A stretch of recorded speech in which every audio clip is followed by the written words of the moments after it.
My sister-in-law, who's half black, half white, but looks white, blue eyes, whiter than most white folks, very white. She and I, we kind of grew up together. We raised our children together. So they're first cousins, and it's a wonderful, very, very multicultural family. So we're going in a Safeway one day. And Kathleen, my sister-in-law, is in front of me, and she's, writing a check for her groceries. Now, my daughter, who at the time was 10 years old, was standing with me, and I was directly behind her, getting ready to get my groceries. So Kathleen comes up, and the checker, who's a strawberry blonde, freckled, very delightful, warm, the checker, this young woman, is talking to Kathleen. Hey, how you doing? Isn't it a nice day today? They're just chatting up, and says, yeah. So Kathy writes her check, and she steps off to the side with her groceries because she's waiting for me. Of course, again, Kathleen looks white, right? So I come up. No conversation. She looks up at me. Absolutely no, just a little chatter. And I write my check. My daughter, however, is 10, notices immediately the difference in how she responds to me. So I write my check, and she goes, I'm going to need 2 pieces of ID. At which point, my daughter looks at me, and she gets very, very embarrassed, and tears are kind of coming up in her eye, like, Mommy, you're not gonna let her do this. Why is she doing this to us, right?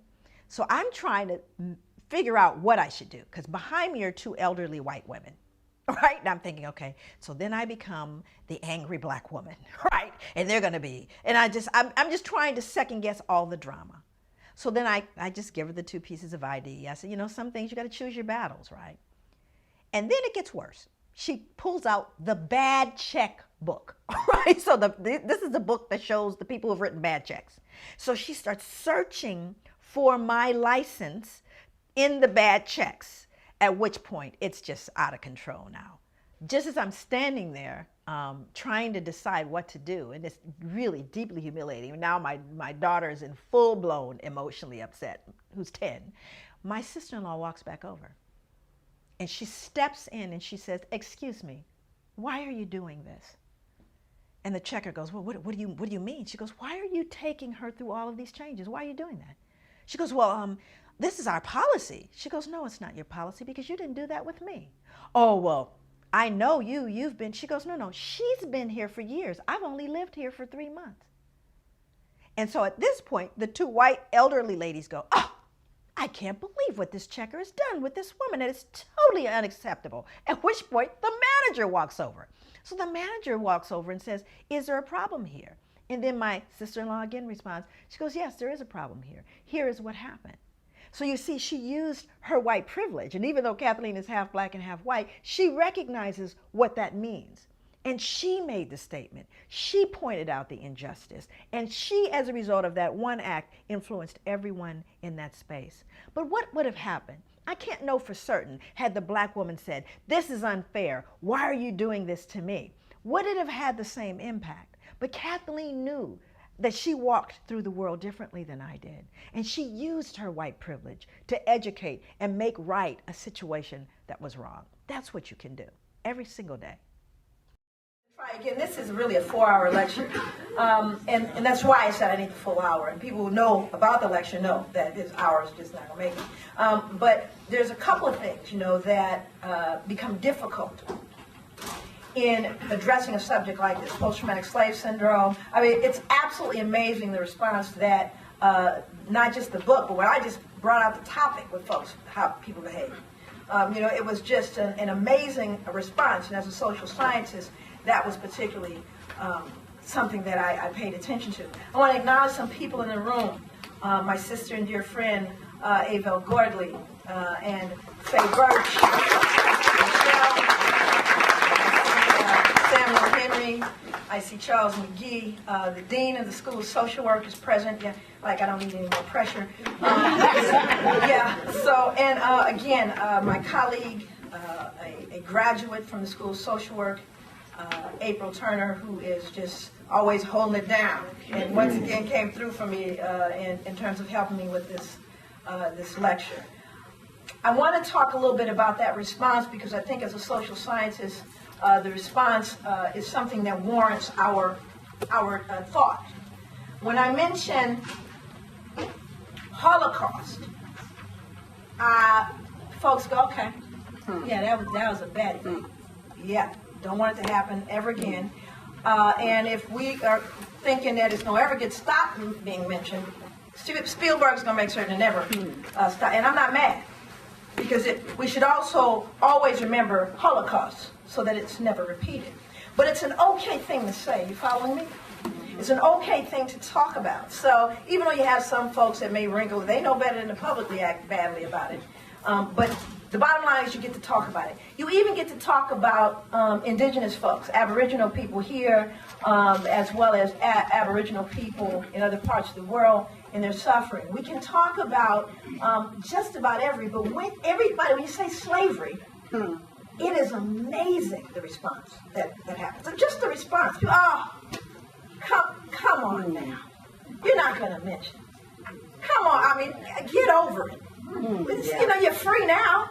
You know, it's an amazing, and that was the first thing that really jumped out at me was just the behavior. Black, white people, all of it, because you have black people. And I spoke at Oxford, you know, because you have to be acceptable. You know, like he was saying, he checked on the singers because we don't like black people to get up and try to sing the cane. Okay, and black people take you down. Okay, we don't play that. So similarly, you know, here I am. I'm at Oxford. You know, I'm representing. Of course, the university, I'm representing a lot of levels, and you have black scholars who were trying to figure out, because they saw my topic, but they didn't know if they were going to sit next to me at dinner. Because they weren't certain that they wanted to be alive, because they were concerned about how white people were going to respond. Looking menacingly at a white woman. Vagrancy, loitering, 10, 15 years for that. Here's the kicker. 25% of people under convict lease died, more than during slavery, because you don't kill off your property that you need to work for you. But they didn't have any protections because they have another label, do they not? And when you're going to oppress or subjugated people, what must you do? You must justify by relabeling them, but not only are they black, genetically inferior, lustful, careless, governed by caprice, but now they're criminals, which then justifies what we do. So 25% of them died under convict lease. But look at how lucrative it was. Convict leasing was so successful that by 1898, nearly 3/4 of Alabama's total state revenue came directly from this institution. So did the trauma continue? But y'all free, right? Let's move on. So then we had, oh Lord, we got it now. Separate but equal. Is it equal now, friends? Still separate, though. You know where the Negroes are? Well, we're doing gentrification in Portland, but, you know, we know where the black folk are, don't we? You know where to find them, right? There's no, you know, sign on the freeway that says next left hood.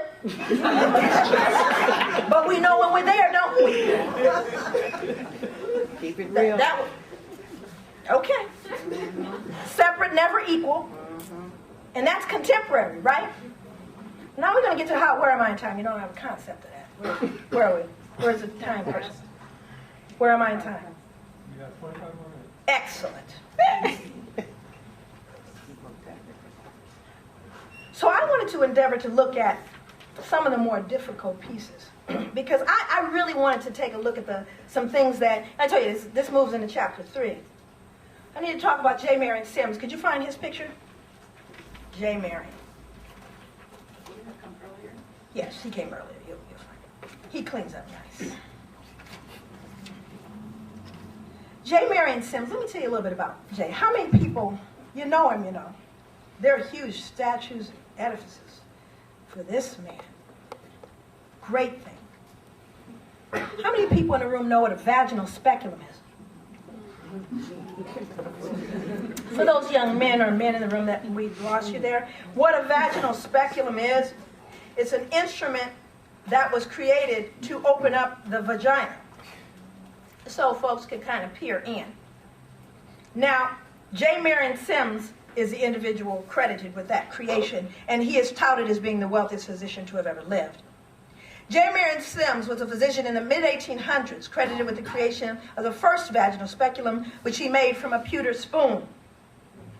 Sims had built a makeshift hospital in his backyard where he conducted surgical experiments on unanesthetized African slave women.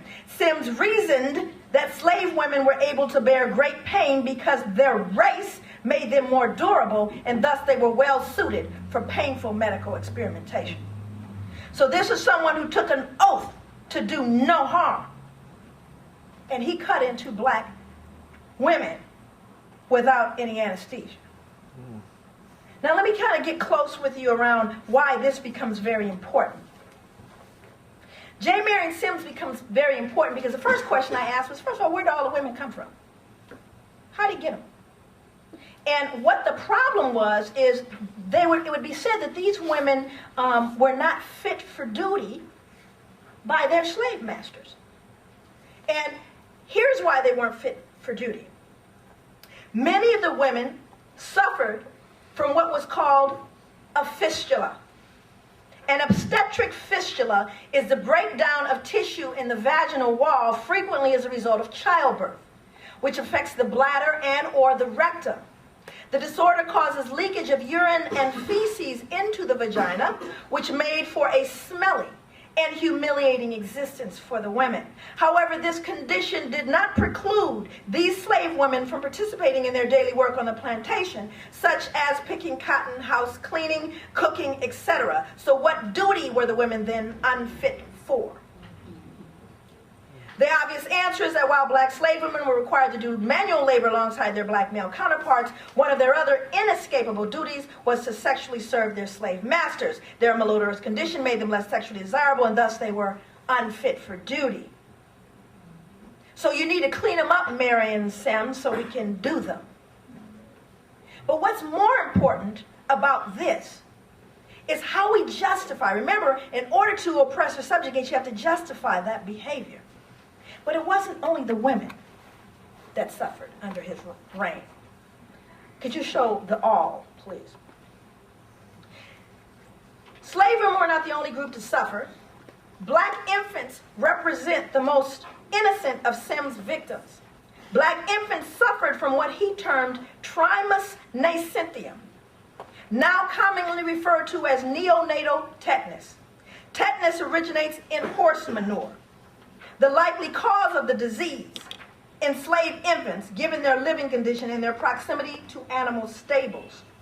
Sims attributed the condition to the indecency and intellectual flaws of the black slaves together with skull malformations at birth. Sims attempted to treat this malady by trying to pry the bones in the skulls of the tiny infants into alignment with a shoemaker's awl. I was careful to find one from the 1800s.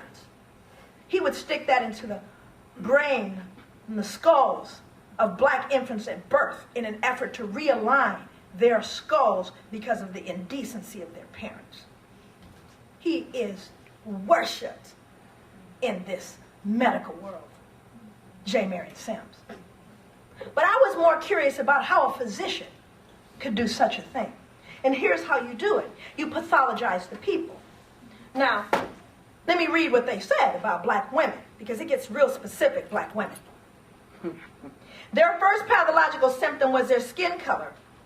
In a medical world that categorized life as either normal or pathological, people of the African diaspora were continually condemned to the category of pathological, their abnormal skin serving as a foil for normal white skin. Stay with me. The skin, if you see black people, the problem is the skin itself is pathological because it's actually a foil over normal white skin. This is what medical journals suggested. Now we're going to find out how they named it. Medical tradition has a long history of perceiving this skin color as a form of pathology.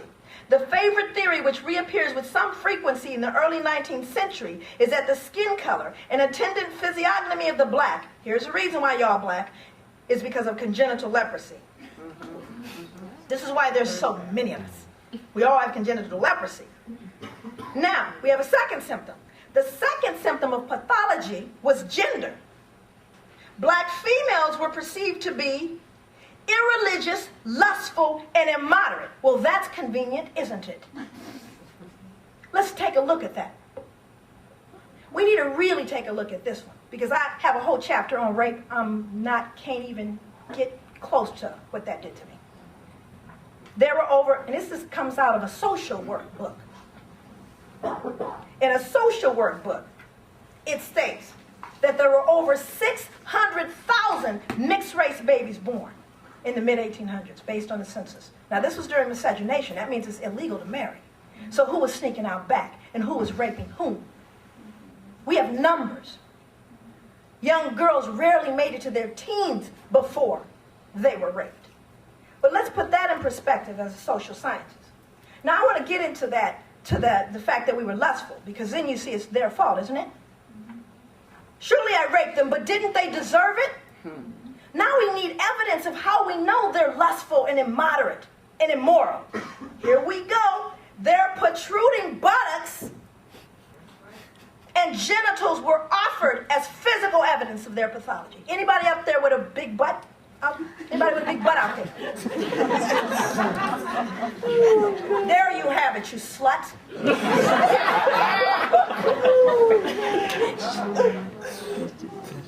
It's incredulous, isn't it? It's hard for you to even believe it, but you see it's in books. And the criminally insane right. But what was so amazing, I want to get right, let's get right up with that one, because the butt thing really threw me off. Because everybody wants that butt now, don't they? Yeah. J-Lo made it, gave us all permission to first have the butt. And it's an African butt, don't get confused about it. And it's a butt they couldn't keep their hands off of. Now they're injecting the butt now. They're putting butts in pants. They're making underwear with a butt in it. In addition to that, injecting the lips with collagen, locking the hair, and telling you the whole time you're ugly. Still looking for the safest tan. Isn't that amazing? And the sad thing about it is we believe we're ugly. Case in point, 2006. Oh yeah, she was cute. She had good hair. Yeah, she had good hair. And he was fine. He was light-skinned. Yeah. Look at the music video. Same girl, isn't it? We might as well just take him over and over again, tragic mulatto. Are you following me? I have people say to me, oh, Joy, are you going natural? Going natural? I mean, you even have black people go, wow, she's militant. And that's because I actually wear my hair the way it grows out my head. Anybody white in here, everybody go, you're not going to keep it like that, are you? You're going to perm it or something, aren't you? You're not going to just wear it like that, right? I can see your roots, girl. White people don't do that to white people. We have pathologized what is naturally us. And when we would want to assault or insult you, black, big lip, nappy head, stay with me.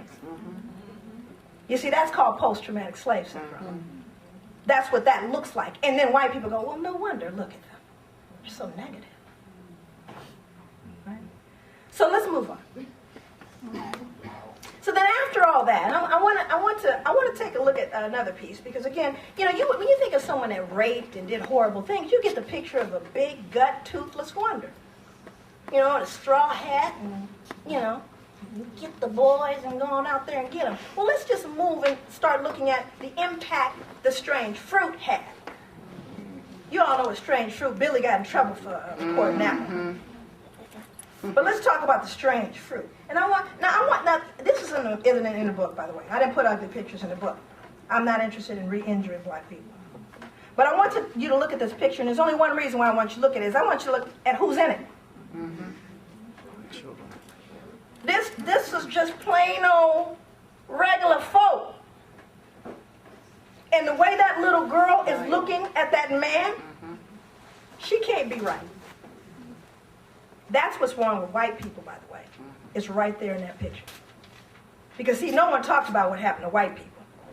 That's another book. But this is specifically, I show this picture because it's unbelievable. Got the little Sunday best. They ran train excursions and let children out of school early to attend lynchings. Lynchings. Now, let's show the other slide, because I want to read this one. It's a rather gruesome one. I want to get you prepared. But I want to read from this one so you can understand what they did at the lynchings. If you want to know the reference to this, you can. I have a reading list in my book. In addition to that, you can go on site, on my line, online with my website, joyleary.com, and it'll give you some suggested readings. The name of the book that I would suggest are two. One is called 100 Years of Lynching. They're all newspaper accounts. That's by Ginsburg. 100 Years of Lynching. No pictures. This one is a famous picture that you will find in a variety of places, but one of them is called Without Sanctuary, recently published, which is a pictorial. And now what I'm doing is I'm going to read from the newspaper account. Before the torch was applied, the Negro was deprived of his ears, fingers, and genital parts of his body.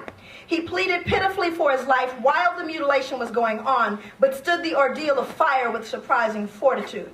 Before the body was cool, it was cut to pieces, the bones were crushed into small bits, and even the tree upon which the wretch met his fate was torn up and disposed of as souvenirs. The Negro's heart was cut into several pieces, as was also his liver.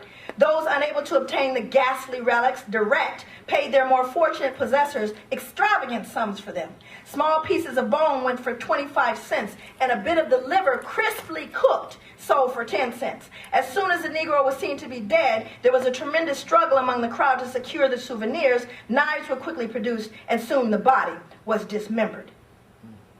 Now I want you to look at who's in the picture. They're crowding to be in it, in suits. So whatever memory or thoughts we had about who these folks were, they were just plain common folk. But Joy, surely, this has no relevance today.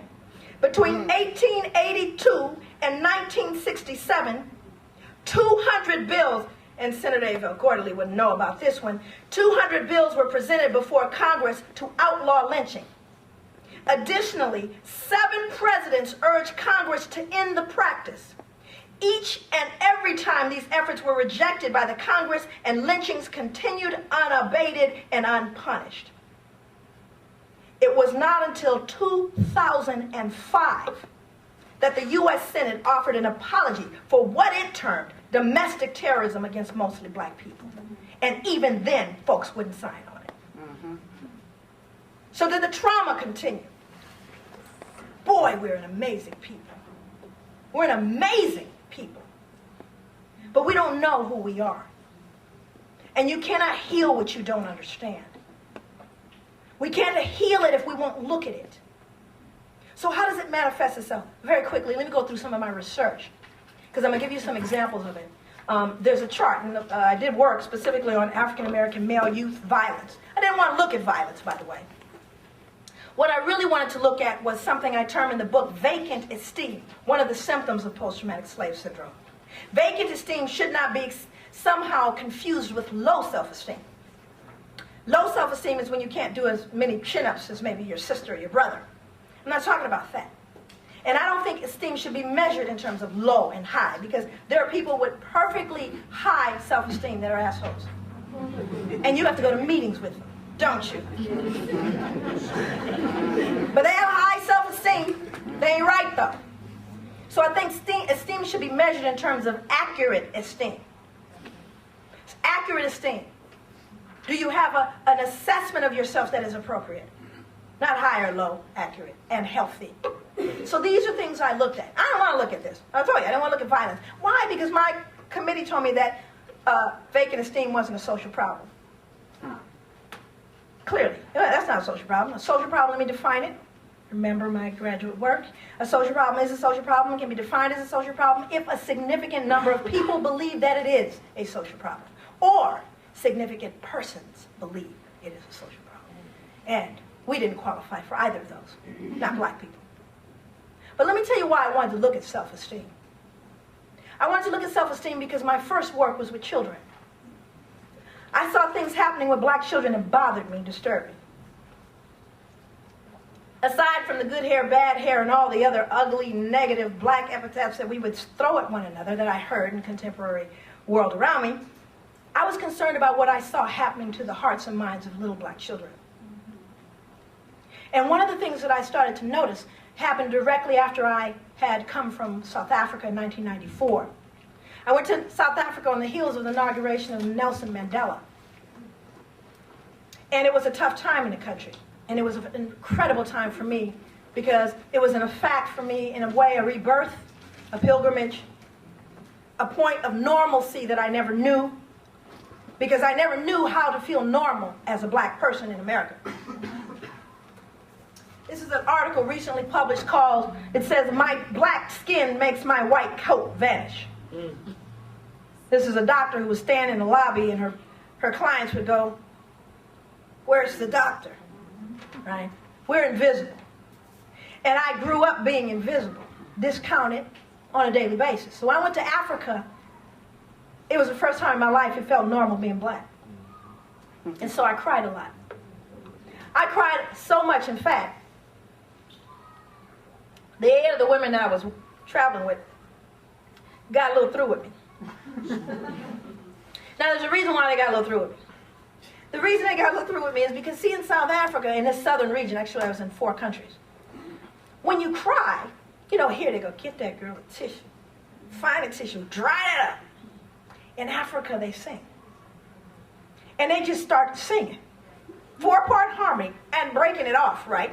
And the whole room would just be singing until I stopped crying. And this was profound.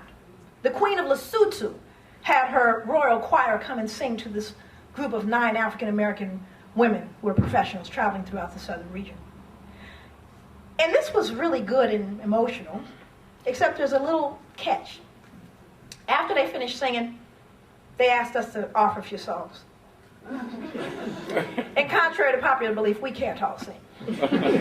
And so the women in my group were, you know, we did learn a few tunes, so we were even on radio after a while.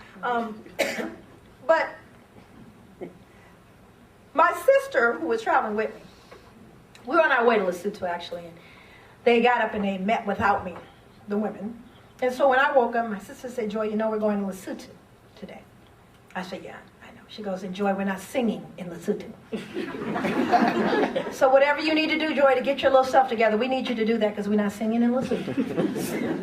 So I said, I'm good. I got it, holding it down. So we all go to Lesotho, and when they have this meeting, the meeting is actually larger than this room, and people are coming from all over. We got people coming from villages, people coming from the government. Everybody is coming to greet these 9 African-American women. So we're sitting on the stage, and of course things have to be translated. So the guy who's translating, he is actually a descendant of slaves that were enslaved by the Dutch in a place called Umfravakt in South Africa. And Umfravakt means the unexpected in Afrikaans. They were left to die after apartheid ended. But this man had gone back to learn the tribal language. So each one of us would get up and he'd translate. So I got up, I was the first one, all the women were looking at me glaring like, you better keep it together. So I got up there, I was good. I said, "My name is Joy DeGruy, and I'm traveling with, you know, and we're trying to build a corridor of relationship with our African sisters." And I sat on down, I thought I did good. My sister, like, thumbs up, everything's good. Translator gets up, starts translating. Then he starts going on and on and on and on and on. And then people start chanting. It's just, you know, so my sister looked at me and said, so I leaned over, I said, what'd you say? He goes, "I told him what you said." I said, "I didn't say all that." He said, "Oh, what had happened was," no, he said, well, when I got to the part where you said you were African American, some of the people from remote villages got confused because they thought all Americans were white. So then I had to explain to them that you were the descendants of the ones that had been stolen away. And they were saying to you, "Welcome home." So, you know, everybody was singing. Because I was crying. I was chilling. My sister looks at me. So everybody's on their feet singing. I'm tore up, sup, in the corner. So this black woman who was in the corner of the room walks all the way towards me, grabs me by the hand and said, "Did you think we would forget you? I am from Lesotho, and Lesotho is my home. If I leave Lesotho, Lesotho is still my home. If I leave Lesotho for 15 years, Lesotho is still my home. We mourned Malcolm and Martin with you. We are so, so very proud of you. You are African 300 years from home. We just wondered when you were coming back." And then I realized how much of me had been taken from me. So when I came home, I was a little depressed. to Portland, to the hood. All right. I was living on 9th, which is no longer the hood. But I was living on 9th, and folks were calling to see if I was coming out. They was worried. People on the trip called, what's wrong with her? She ain't out. So finally, one day I had to come out because my daughter ran in. She goes, Mom, there's a little boy outside. He said he gonna beat up Nadim, that's her brother, and he gonna pee on the car too. Which, as you know, could happen in the hood. So I had to go outside. So I go outside to find a crew of young black boys standing. Ain't nobody over 10. My son's trying to hold his own, but he's scared. I walk right over to the little ringleader, and I said, has my son done something that I need to know about? Yeah, I want to know if he got some kind of eyeball problem. Now, I speak Ebonics, and that kind of went, what did you say? I want to know if he got some kind of eyeball problem. What he's staring at. I'm thinking to myself, wait a minute, you want to beat my son up because he was looking at you? Now, I want you to contrast that, because in Africa, when they talk to you, when they were, you know how, this is what black folks do. Everyone.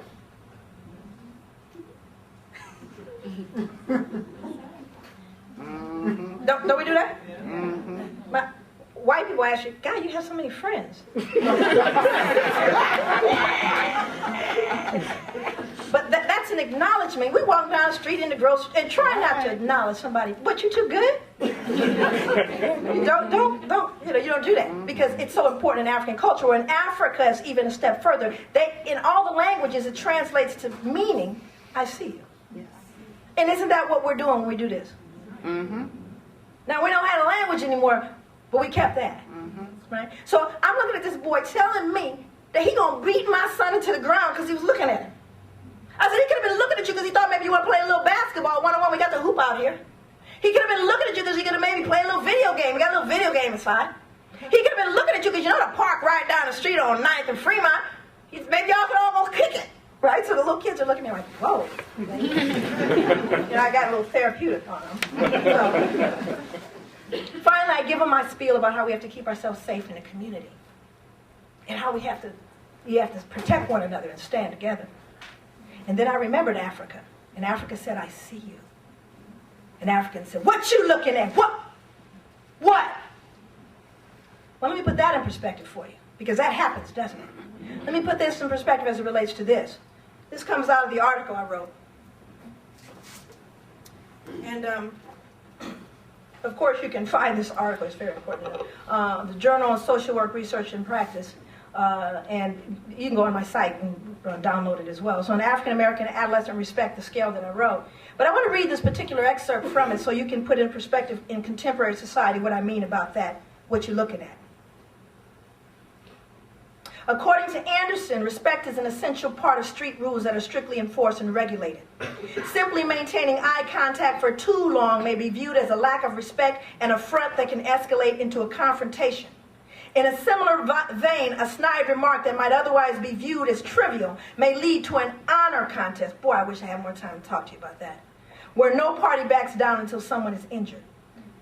This is taken from a book by Regine Persois. You can also find that in the book and on the website.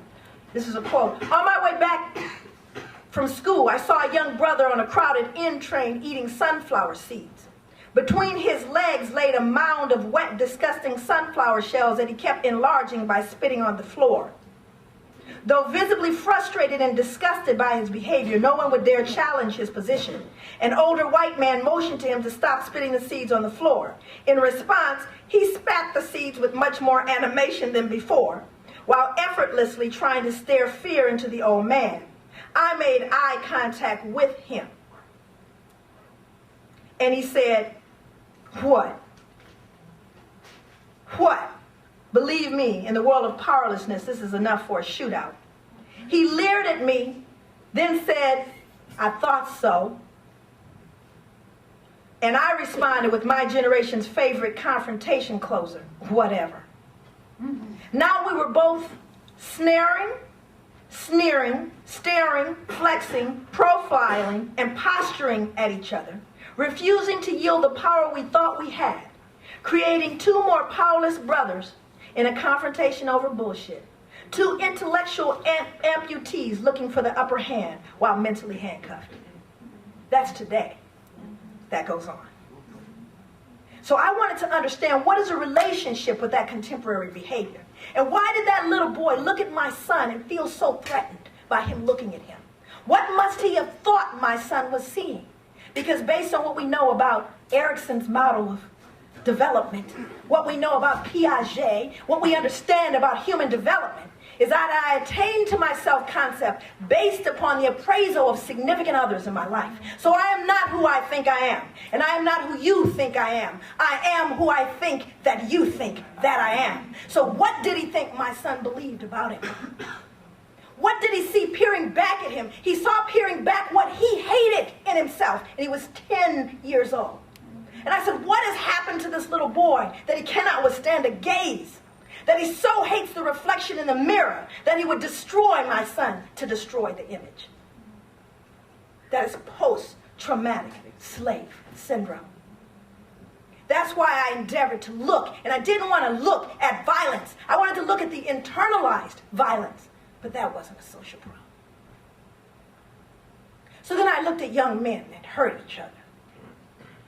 So first, on the left-hand side, you have stress variables.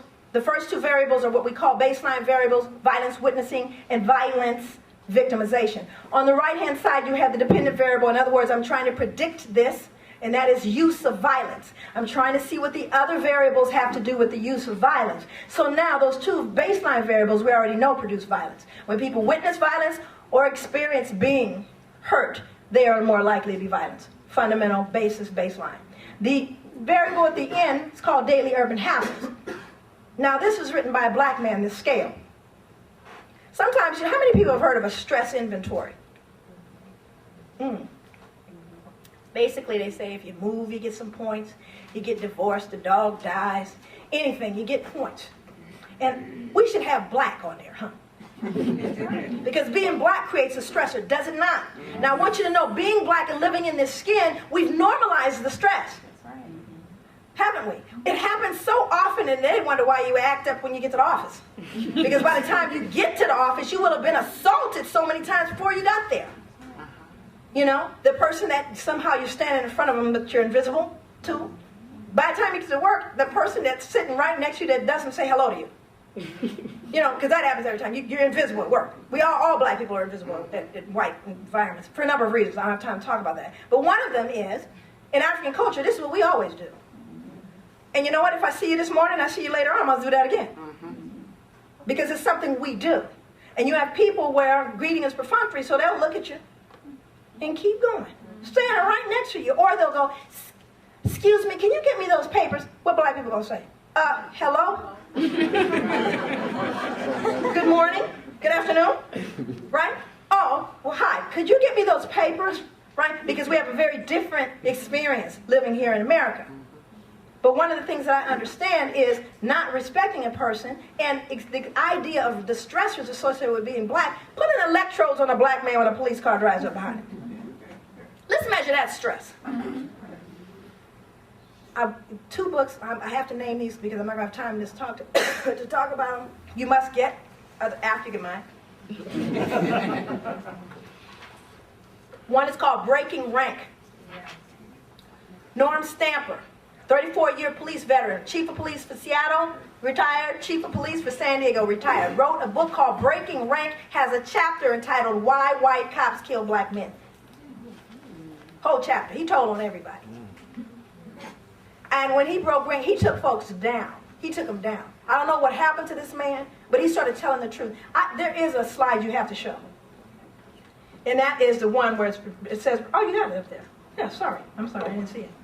He said, I've heard some police officers refer to prostitute slayings or to the slayings of blacks as misdemeanor murders, employing an unofficial code for this, NHI, no human involved. San Diego cops confessed to a myriad other acts of discriminating, including additional dehumanizing references to black on a radio call just at 1113 nigger, 1113 being a code for an injured animal, followed by, a descriptor dog, cat, skunk. It was a pernicious form of discriminating injected with a large dose of misogyny that led to the labeling of the lone female officer in my academy class as a split tail, speculated it had something to do with a woman's vagina. This man goes on to give statistics on how many police officers in every police department across the United States are predators, and saying that if you have a mother, a sister, a wife, a daughter, you should be afraid for them, because they become police officers to prey on women. He told. Now, I got to tell you, the man lives in a cabin on a mountain somewhere in the San Juans. So he knew it was going to happen. This is a situation where, again, I'm not going to have time to cover that, but let me move on and move back to the violence scale. Very good book, very important. I think black folks should keep it on the dash of the car. Because they may say we're paranoid, but folks are following us according to the data there. Another book you need to read, All God's Children. Fox Butterfield wrote the book. Fox Butterfield talked about violence. And here you find out who pushed whom first. Perfect representation, post-traumatic slave syndrome, if you want to see it in the life of a gentleman. That actually was the reason why we started trying youth as adults. His, this particular situation here, let me read this one, because I think this is an amazing one. The last one I'll read. According to Butterfield, what emerged was not just a portrait of the Boskets, the gentleman Willie Bosket, the one who's now serving consecutive life terms. Youth tried as adult because of Willie Bosket. But a new account of the origin and growth of violence in the United States. Violence is not, as many people today presume, a recent problem or a peculiarly urban bane. Rather, it grew out of a proud culture that flourished in the antebellum rural South, a tradition shaped by whites long before it was adopted and recast by some blacks in reaction to their plight. The records also show that the vast majority of people put on trial for violent crimes in antebellum South Carolina were whites. The slaves were believed to be, or thought to be, a gentle people. Butterfield describes two forms of violence among the lower and upper classes: knockdown, drag out, where individuals often had their nose, eyes, or ears ripped from their bodies, and dueling, shooting and killing as a means for gentlemen to settle disputes. Now, I want to put this in perspective in terms of my research that looked at respect. Are you following me? What was modeled is honor and manhood. How does a 16-year-old black male in America get respect?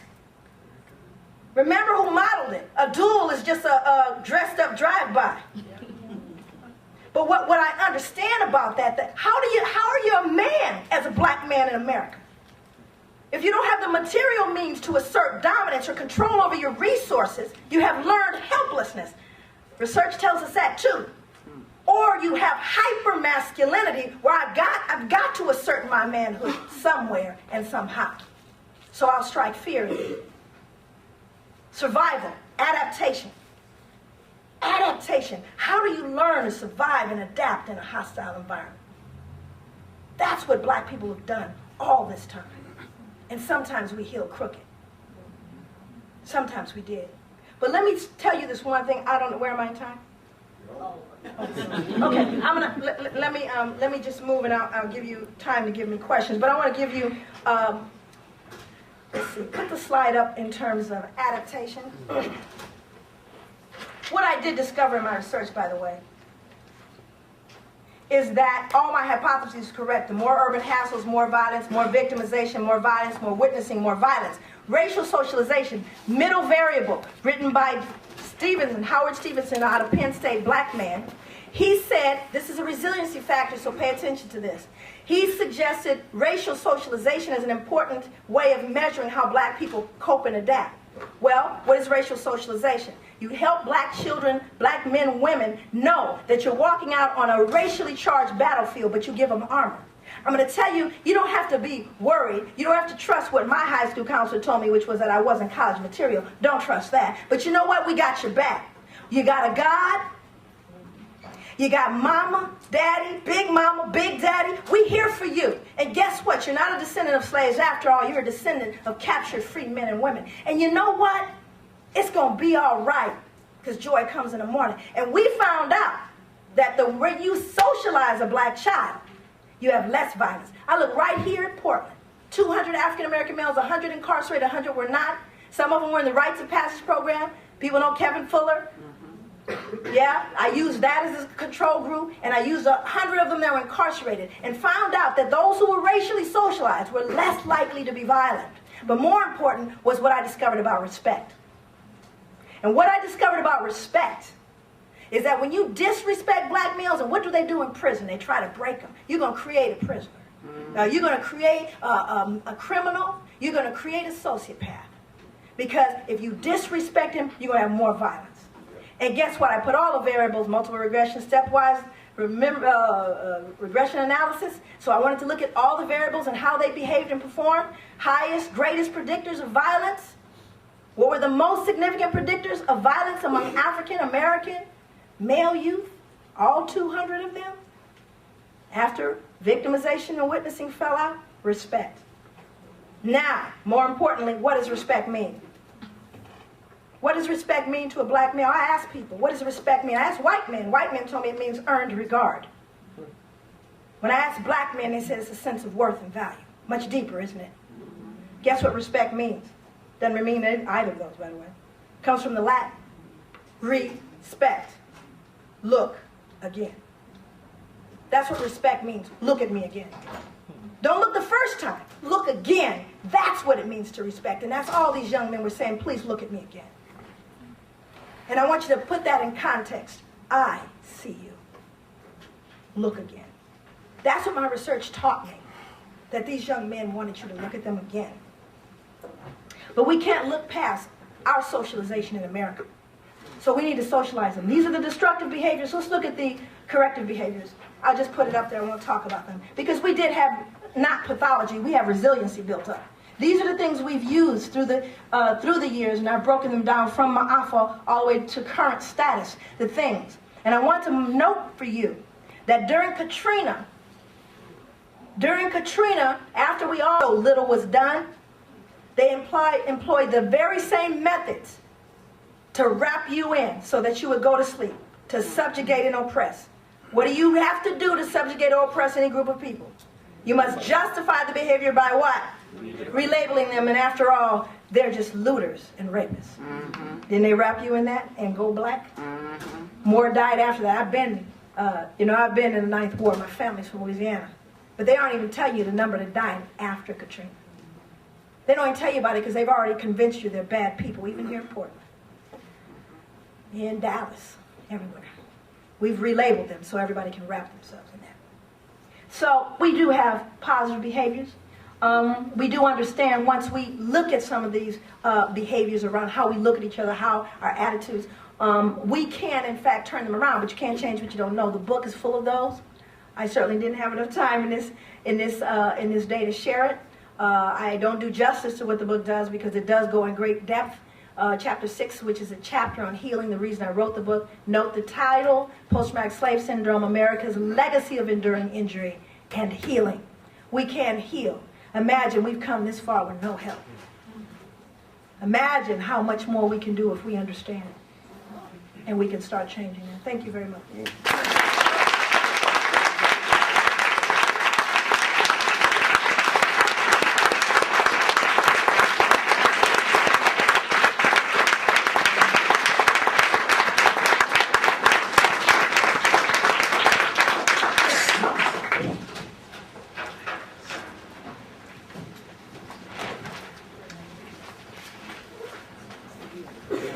Thank you very much, Joy. I really, really appreciated that, and I'm sure the rest of the audience did also.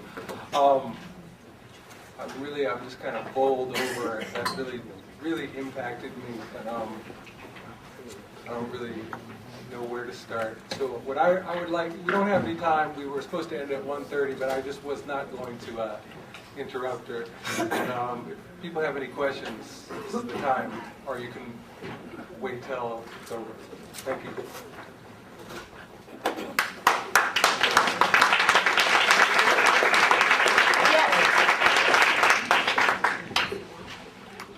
In comparison, when you talk about Katrina, first thing that when I heard about Katrina, the first thing I thought about was Vanport. Of course. It's one of the same. Of course.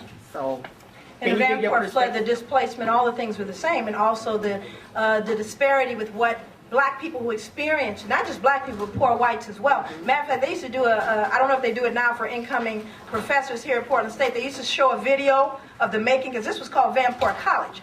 And the first time I saw it, not only was there not a black person in it, there were no women in the whole video, and they thought that was okay. So I complained a lot and brought pictures and gave it to them. So anyone that's seen it, I don't know if they've added black folks in there, but when I first got, came into the program, there were no black people apparently. But there were poor blacks and whites in Vanport, that place called Vanport, and the flood killed far more than what the newspaper accounts said, based on the accounts of the people themselves, right? So you still had that, and then you had, again, further displacement, and again displaced again. So these are things that are, again, right up in front of us. It happens, and we are silent, which is the reason why it continues that.